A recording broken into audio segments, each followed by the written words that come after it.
Welcome to another episode of Follow the Brand TV. I am your host, Grant McGaugh, CEO of 5-Star BDM, a 5-star personal brand and business development company. I want to take you on a journey through another deep dive into the world of personal branding and business development using compelling personal stories, business conversations, and tips to improve your brand. By listening to the Follow the Brand TV series, you will differentiate yourself from the competition and build trust with prospective clients and employers. You never get a second chance to make a first impression. Make it one that will set you apart, build confidence, and reflect who you are. Building your 5-star personal brand is a great way to improve your skills and knowledge.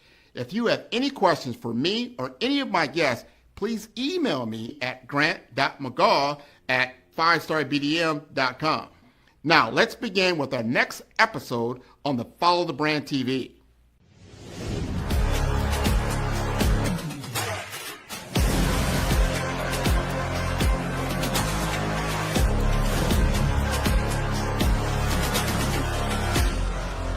Five-Star BDM, Brand Development Masters, is a professional consulting and advisory group keenly focused on business development services for the small to mid-sized business and entrepreneurs. Although every business is unique, they often share business development challenges that can be addressed through smart branding. Services include process improvement and operations, digital strategy and transformation, business intelligence, digital marketing, and personal branding. Our business and personal branding company has helped a number of professionals and organizations to optimize and grow. This results in more business, more opportunities, better reach, positive outcomes. Visit www.5starbdm.com today to learn more. You're about to meet a leader who's rewriting the rules of healthcare leadership. Dr. Davida Price, a mother of 8 and a domestic violence survivor, is the director of a 171-bed psychiatric hospital in Miami. I get a lot of respect from my staff because I lead with purpose and I'm very authentic. Her personal experiences have instilled empathy and resilience in her. I know that I went through what I went through to help others, setting the stage for her impactful leadership. Dr. Price emphasizes the importance of safety, especially in high-stress environments like behavioral health hospitals. Workplace violence is in the uproar. The safety of our staff here is very, very important to me. When asked by Grant McGaugh how she creates psychological safety, I create spaces where everyone feels safe to speak up without fear of judgment or retaliation. Her leadership is rooted in purpose and authenticity, extending beyond clinical outcomes to foster a supportive environment. Dr. Price believes in the power of listening. When our patients come in, they know the answers. They know what they need.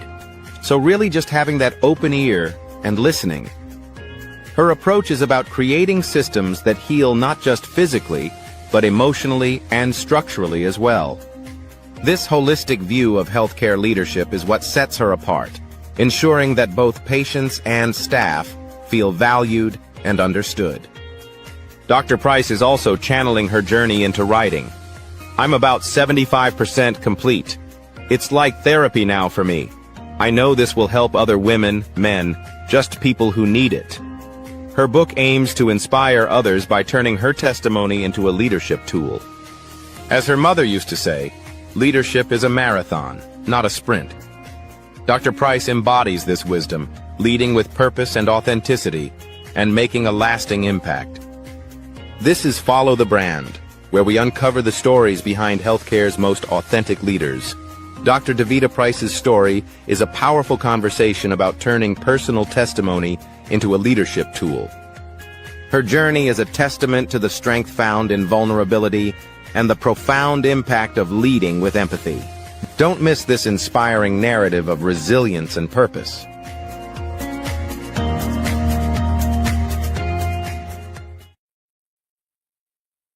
Hello, everybody, and welcome to the Follow Brand Podcast. This is your host, Grant McGaw, and I am here at the Jackson Health System because I love the people at Jackson Health. They've just been such a great host for me, inviting me in, talking to a number of different executives about their career journey.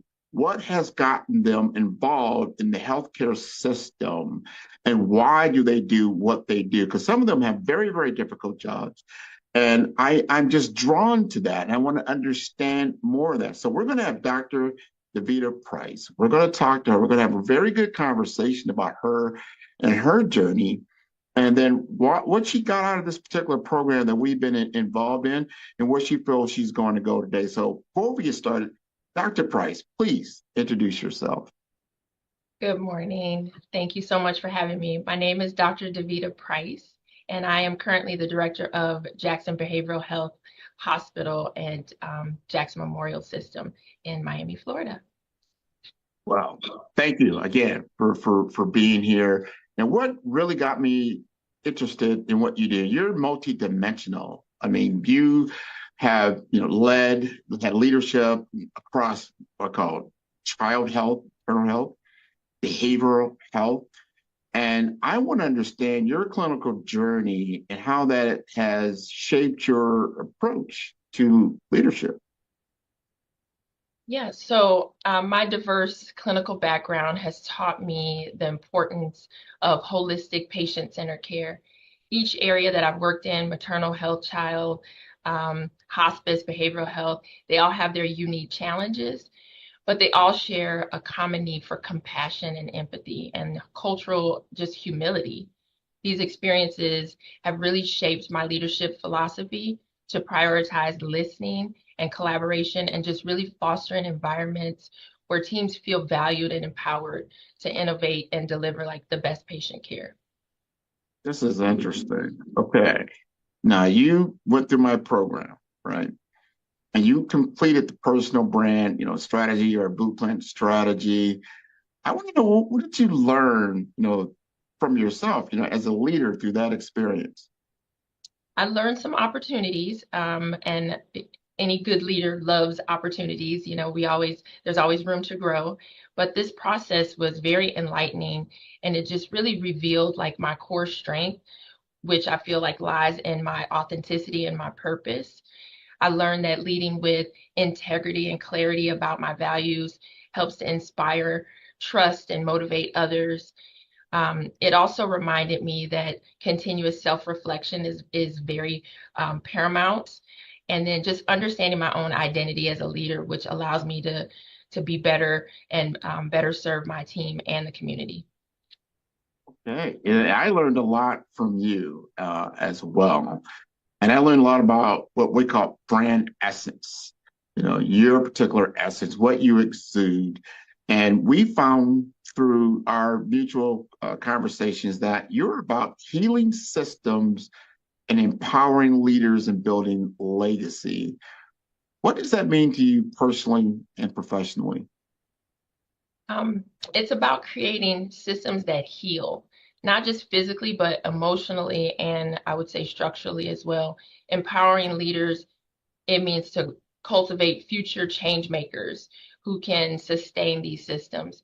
Building a legacy is about leaving a lasting impact, I feel. So empowering the lives today and ensuring that the progress that we make benefits our generations to come. Well, you've done a lot. I learned so much from listening to you as we mutually work together to truly understand your internal excellence and then how you lead externally with your particular brand, right? It's so important. So as a trauma-informed leader, how do you create psychological safety, and especially in your world, is high stress healthcare environments? How do you do that? That's a good question. I prioritize open communication, definitely active listening, and validating my team members and their experiences, especially here at Behavioral Health Hospital, where workplace violence is in the uproar. So the safety of our staff here is very, very important to me. So I like to create spaces where everyone feels safe to speak up without fear of judgment or retaliation. I feel like that's very essential as a leader.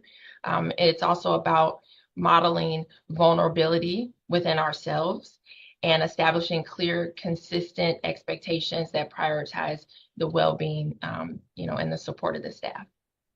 Man, that's great. Well, your answer was spot on, as they'd say. It was very, very good.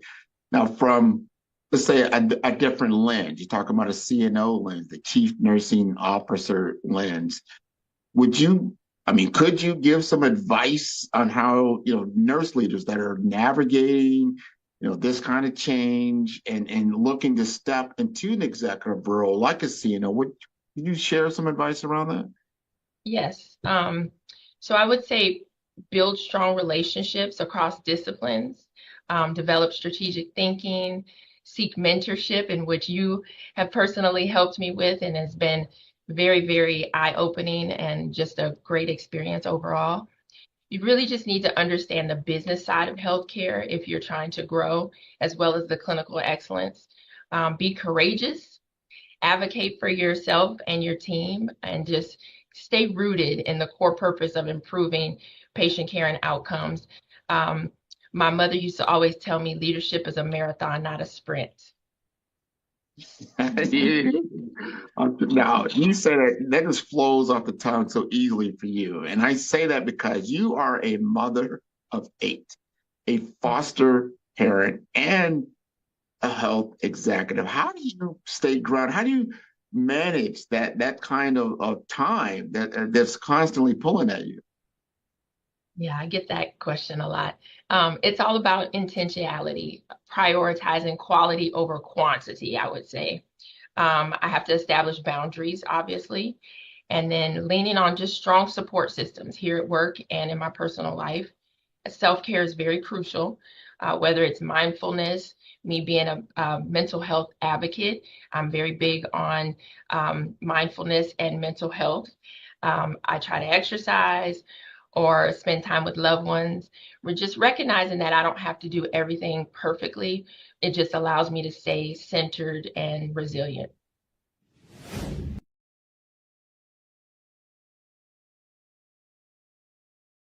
Follow the Brand TV broadcast host, Grant McGaugh, as he visits with top executives and entrepreneurs to find out their secrets of success with their personal brand.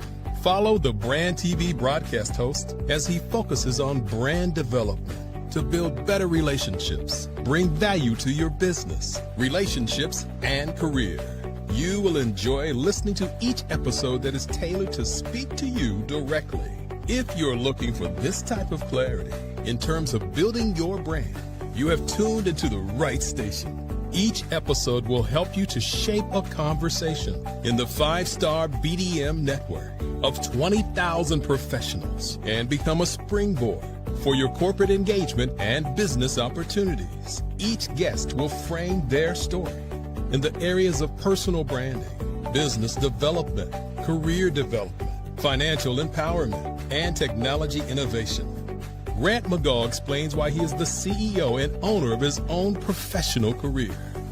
Grant is an accomplished business leader and entrepreneur who wants to give back to individuals to grow their personal brand strategy. Tune in as he weaves his story about new possibilities, while to you exceed expectations. If you love storytelling, this show will make for fun.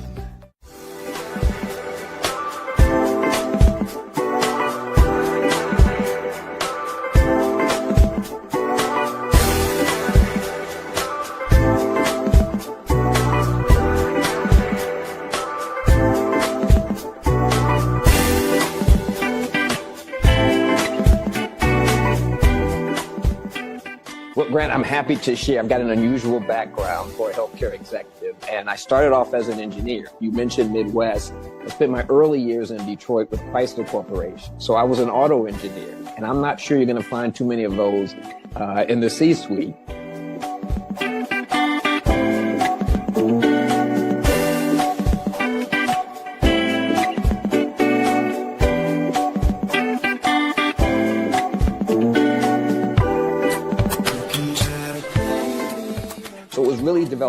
relationships. And as folks try to progress from early career to mid-career, from mid-career to the executive suite, it's those relationships. Of course, it's this delivery. You got to deliver. You got to hit those metrics. But forming those productive relationships, and there's so many ways of doing that.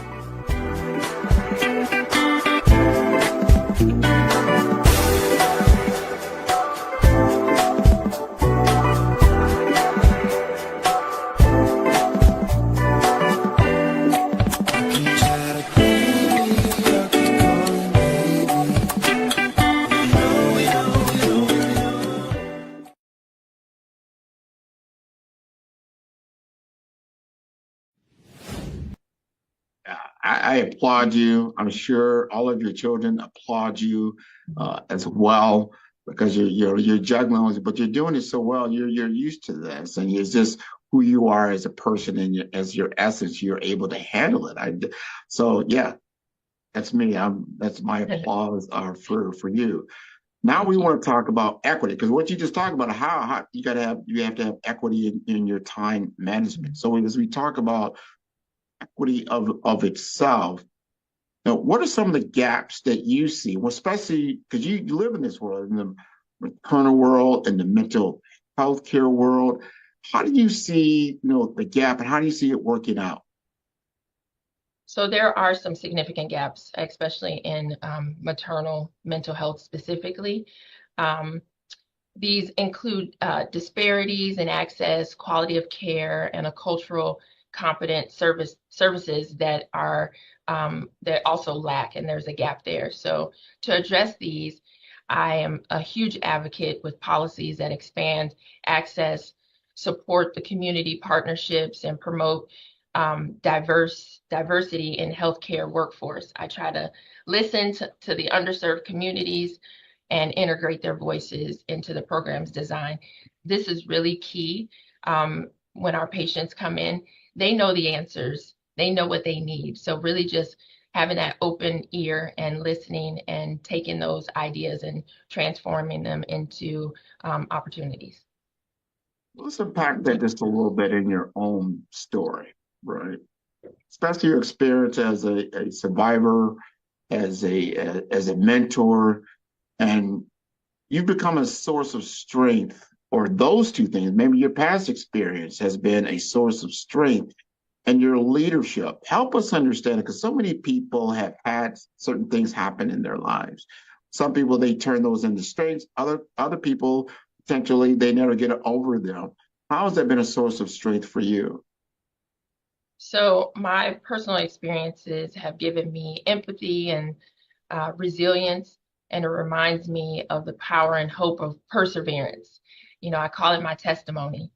Mentoring others is huge. I know that I went through what I went through to help others, especially those who face similar challenges like me. It just fuels my passion to create the change. So sharing my story as a survivor of domestic violence openly helps destigmatize struggles and encourages others to find strength in their journeys as well. That's big. That's big. So many people, they stay in those corners. They don't come out.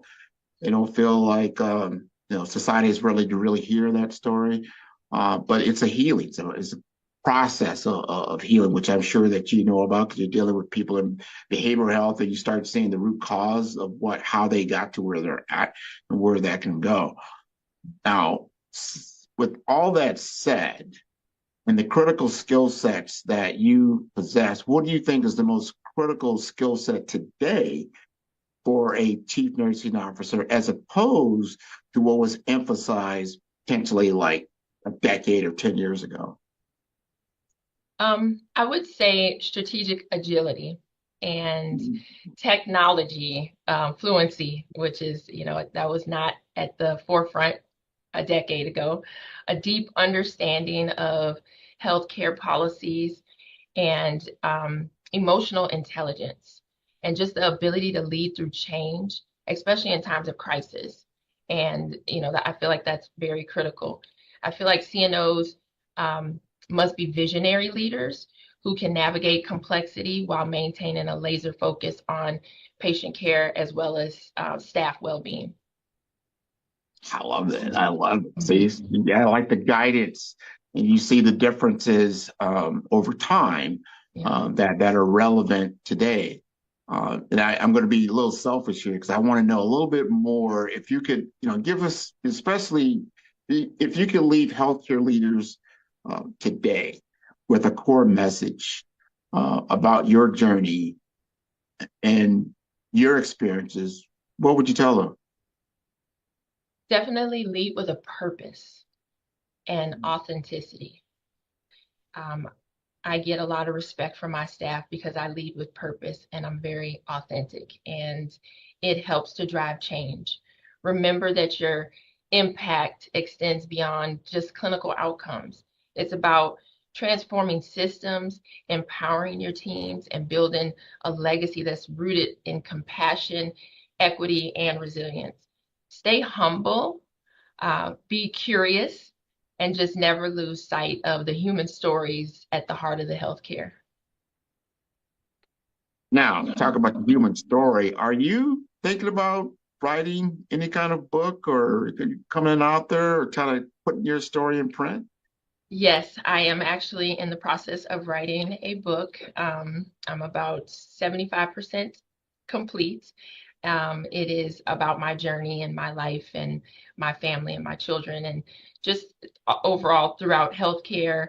It will be a great thing. It's very self-soothing to actually put it into words. It's in my brain, and just to actually put it on paper and have people read that, I hope to empower other people that no matter what you've gone through, that you can still push through and be whoever it is that you want to be. The sky is the limit. Now, as a behavioral health professional, when you wrote this book, did you feel like a release? Did you feel like you just let go of all that past experience? What did that feel like? I did. It's like a therapy now for me. It turned into, oh, I'm gonna write a book, and then it turned into now I'm obsessed with it because I feel a release. I feel that I'm letting it out.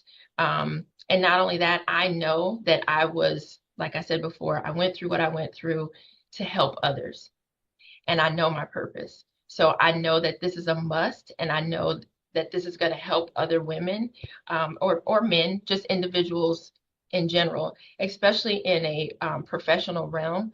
I feel that there's a stigma sometimes that are put on healthcare leaders that we're supposed to be perfect. We're supposed to fit in this little box, and it just shows the human side of us and what we go through on the outside behind these doors of being at work every single day.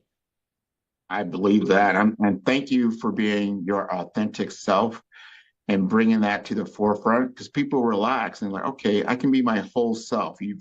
I've heard this from a lot of other people. I can't be my true self at work. I got to put on this a facade for certain Right. reason or another.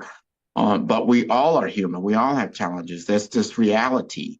We don't live in a fictional world. It's very, very real. And what we deal with and how we overcome our challenges is important for other people to hear. Because if you've gone through something and now it's been, a few years and you've kind of gone to the other side of that, somebody else is going up that hill.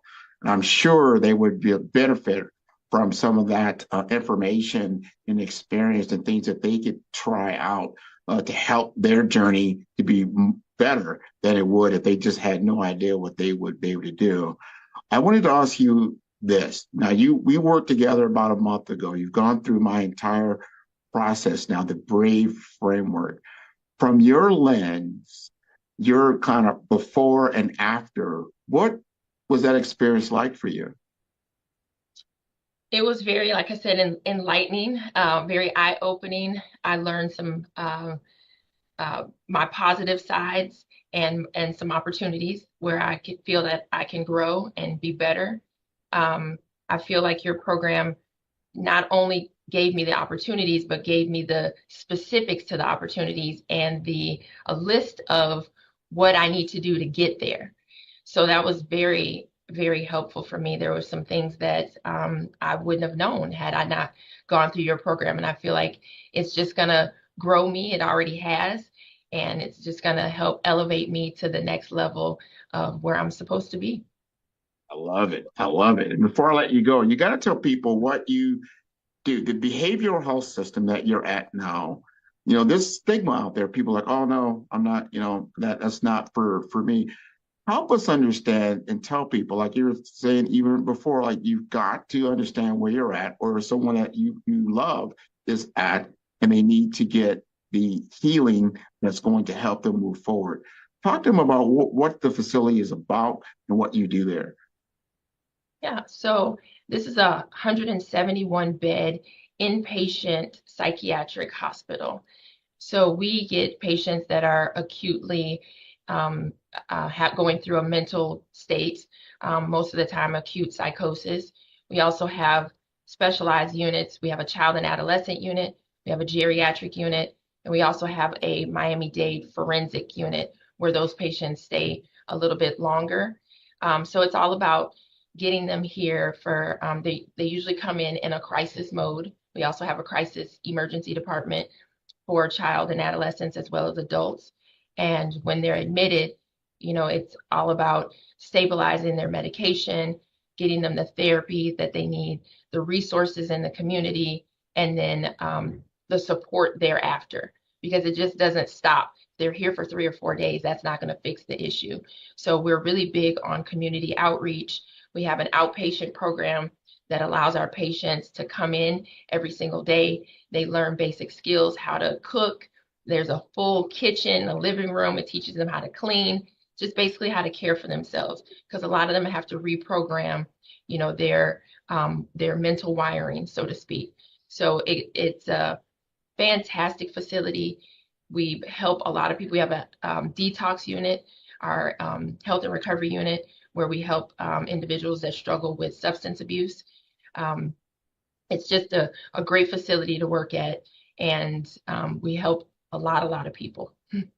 I want to thank you for that. I don't think a lot of people understand that you know, there's help available if you seek it out, no matter where you're at, because we are spirit, we are mind, we're emotion, and we are the physical body. You can heal, you got to heal all those different levels, right? I want to thank you again for being on the Follow the Brand podcast. I want to thank you again for being a client of ours. This has been wonderful. So if someone needs to contact you, especially what you do, and they want to get maybe a peek at that book, what's the best way?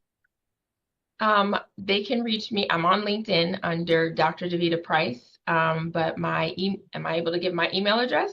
My email address is devita.price@JHS Miami. That's DEVITA.PRICE@JHS Miami.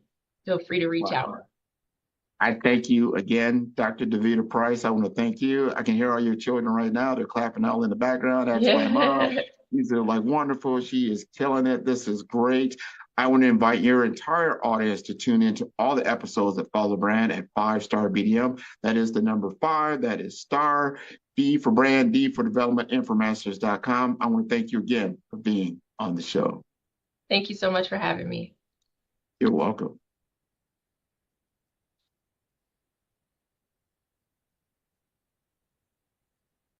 Welcome to Follow the Brand, where we turn leaders into legends. I'm Grant McGaw, CEO of 5-Star BDM. Today, we're not just talking about executive presence, we're going to transform yours. Executive presence isn't about power, it's about trust. And here's the good news. You can build it at any level. Let's dive into how you can command any room you enter. Dr. Kimberly Long, CEO of California Nurse Leaders, shared a profound insight. The moment you try to prove your power is the moment you lose it. Executive presence is about building trust and authority without force. It's about creating an environment where people lean in to listen.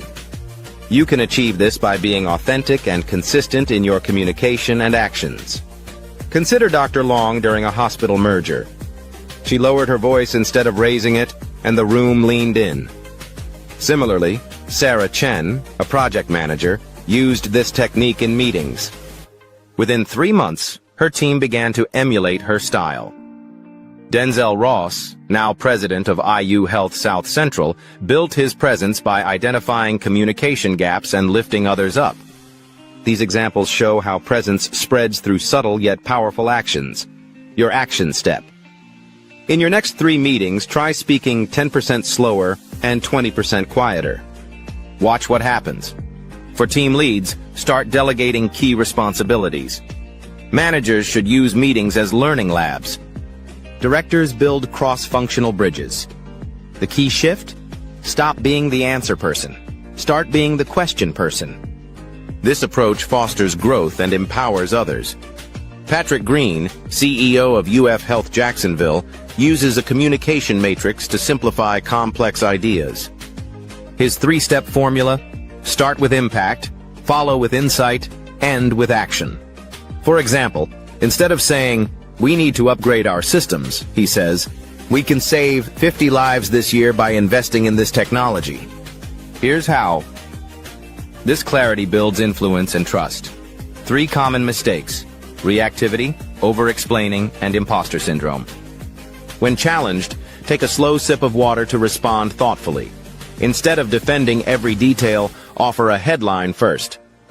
Dr. Long still gets nervous before board meetings but prepares thoroughly. Remember, nervousness is energy. Executive presence isn't a destination, it's a practice. Start where you are, use what you have, and build from there. When you deliver on on your promise, and you have the result you were looking for, and everybody in the room is like, "Wow, this is what we're talking about."